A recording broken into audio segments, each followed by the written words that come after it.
આનું નામ તે ધણી. દિવાળીના નવા દિવસો હતા. વડોદ ગામની ખળાવાડમાં ખળા મસરી ઉપડીને તૈયાર થતા હતા. જગા પટેલની વહુ દીકરીઓ દાણા વાવલતી, નવા લુગડા અને ઘરેણાના મનોરથમાં મહાલતી હતી. ટાઢા ટાઢા વાવડા વાતા હતા. તેમાં મોતી જેવા દાણા ભો માથે વરસતા હતા અને વાવલનારીઓની ચૂંદડીઓના છેડા ફરકતા હતા. શિયાળાની તડકીમાં ચળકતો, મુઠ્ઠી ફાટે તેવો બાજરો ખમા પડ્યો છે. જગો પટેલ પોતાના બાજરાના ગંજ સામે મીટ માંડીને જોઈ રહ્યા છે. લીલવણી બાજરો એની નજરમાં સમાતો નથી. પ્રભાતને પહોર એને પાપનો મનસૂબો ઉપડ્યો છે. એ વિચાર કરે છે કે ઓહોહો, મહેનત કરીને તૂટી ગયા મારા ભાઈઓ, આ બાજરો પાક્યો અમારે પરસેવે અને હવે ઠાલા મફતના દરબાર પોતાનો રાજભાગ લઈ જશે. વળી થોડીક વાર થંભી ગયા, બાજરા સામે ટાંપી રહ્યા. ફરી વાર પેટમાંથી કૂડ બોલ્યું, રાતમાં એકાદ ગાડી બાજરો ભરીને ઘરભેળો કરી દઉં તો એટલો મારો સુવાંગ રહેશે, રાજભાગમાં નહીં તણાઈ જાય. અડધી રાતનો ગજર ભાંગ્યો એટલે પોતાના ભાઈ તથા સાથીને લઈને પટેલે ખળામાંથી બાજરાનું ગાડું ભર્યું. ભૂદેવો જેમ તરપિંડી જમતી વખતે પોતાની હોજરીનું ભાન રાખતા નથી, તેમ જગા પટેલે પણ લોભે જઈ ગાડામાં હદ ઉપરાંત બાજરો ભર્યો અને પાછલી રાતના ગાડું જોડી ઘર ભણી ચાલ્યા.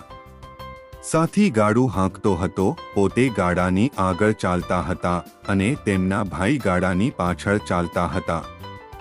ગામના પાદર ઢુકડા આવતા હદ ઉપરાંત ભારને લીધે ગાડાની ધરી ગુડિયામાંથી નીકળી ગઈ અને ગાડાનું પૈડું ચાલતું અટકી પડ્યું. જગો પટેલ મૂંઝાણા. ત્રણેય જણાએ મળી મહેનત તો કરી, પણ ગાડું ઊંચું થયું નહીં. ધણીની ચોરી એટલે કોઈને મદ્દે બોલવા જાય તો તરાયું થઈ જાય, તેમ પાછળ ખડું પણ છેટું ગયું એટલે ગાડું પાછું ખાલી પણ કરી શકાય નહીં. આમ જગા પટેલને સાપે છછુંદર ગળ્યા જેવું થયું. સવાર પડશે, અજવાળું થશે તો ફજેતો થશે, એવી બીકમાં હાંફળા ફાંફળા થતા જગો પટેલ કોઈ વટેમાર્ગુની વાટ જોવા માંડ્યા.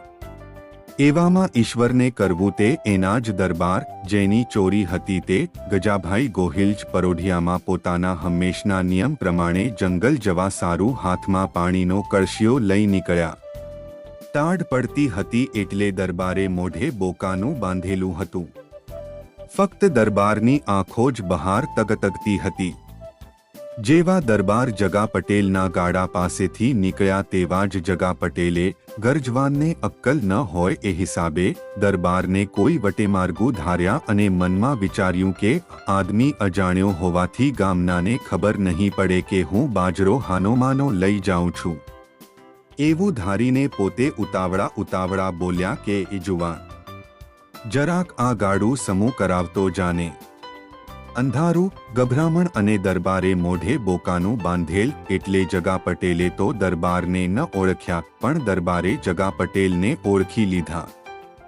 દરબાર સમજી ગયા કે મારા રાજભાગનો બાજરો આપવો પડે એ ચોરીએ પટેલ હાનુમાનું ગાડું ભરી લઈ જાય છે. પરંતુ દરબારે વિચાર કર્યો કે હું ઓળખાઈ જઈશ તો જગા પટેલ જેવો માણસ ભોંઠો પડશે, શરમાશે. માટે પટેલ પોતાને ન ઓળખે એવી રીતે નીચું જોઈ ગાડાને કેડનો ટેકો દઈ પૈડું ઊંચું કરાવ્યું એટલે પટેલ ધરી નાખી ગાડું ચાલતું કરી રાજી થતા ઘર ભણી હાંકી ગયા. હશે હોય. બિચારા રાત દિવસ ટાઢતડકો વેઠી મહેનત કરીને કમાય અને સારો દાણો ભાળીને એનું મન કદીક બગડે તોય શું થઈ ગયું? એ પણ આપણી વસ્તી છે ને. આમ વિચારતા દરબાર ચાલ્યા ગયા. આ વાત બન્યાને આશરે 6 માસ થયા હશે. દરબારના દરિયાવ દિલમાં ઉપરની વાતનું ઓસાણ પણ નથી. એવે સમયે દરબારમાં મહેમાનો આવેલા. હવાલદાર મહેમાનો સારું ખાટલા ગોદડા લેવા જગા પટેલને ત્યાં ગયો. પટેલે હાના કરવાથી હવાલદારે જગા પટેલને કાંઈ કડવું વચન કીધું એટલે પટેલને રીસ ચડી. પોતે બોલ્યા કે મારે આવા દરબારના ગામમાં રહેવું જ નથી. હવાલદારે પણ તોહડાઈથી કીધું કે ત્યારે શીદને પડ્યો છો. તને ક્યાંય બીજે મળતું નથી. હાલ્યો જાને. એટલે જગા પટેલને પગથી માથા સુધી ઝાળ લાગી ગઈ. દુભાઈને રાતે ગાડામાં ઉચાળા ભર્યા. દરબારને આ વાતની કશી ખબર પણ નથી. પણ વળતે દિવસે સવારે દરબાર ડેલીએ ડાયરો કરી બેઠા છે ત્યાં જગા પટેલ પોતાના બાળબચ્ચા રાચરચીલું અને ઢોરઢાંખર લઈ ગાડા ભરી ડેલી પાસેથી નીકળ્યા.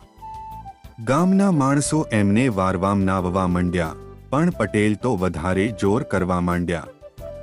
દરબારને ખબર પડી એટલે દરબારે પણ ચોપાટમાંથી નીચે ઉતરી જગા પટેલને ખૂબ સમજાવ્યા અને કારણ પૂછ્યું. જગા પટેલે ખીજાઈને કહ્યું કે દરબાર, અમારી વહુઓ આણામાં 2 સારા ગોદડા લાવી હોય છે તે અમે બેઠે કાઢી દઈએ. અમે ગાભા ઓઢીને આવી ટાઢમાં સૂઈ રહીએ તોય તમારો 3 દોકડાનો અમને હડબડાવે, ફફડાવે. એ અમને નથી પરવડતું. દરબારે સબૂરીથી આખી વાત જાણી લીધી. ઘણા દિલગીર થયા. હવાલદારને સજા કરી અને પટેલને કહ્યું કે બા, તમે મારા સોનાના ઝાડવા છો, માફ કરો અને પાછા વળો. પરંતુ જગો પટેલ કોઈ રીતે સમજ્યા નહીં.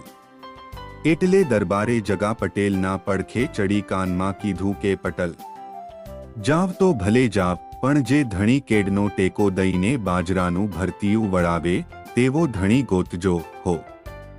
આટલું કહી દરબાર તો ચાલ્યા ગયા. પણ આહી પટેલના હાડોહાડમાં ધ્રુજારો છૂટ્યો. પટેલથી કાંઈ બોલાયું નહીં.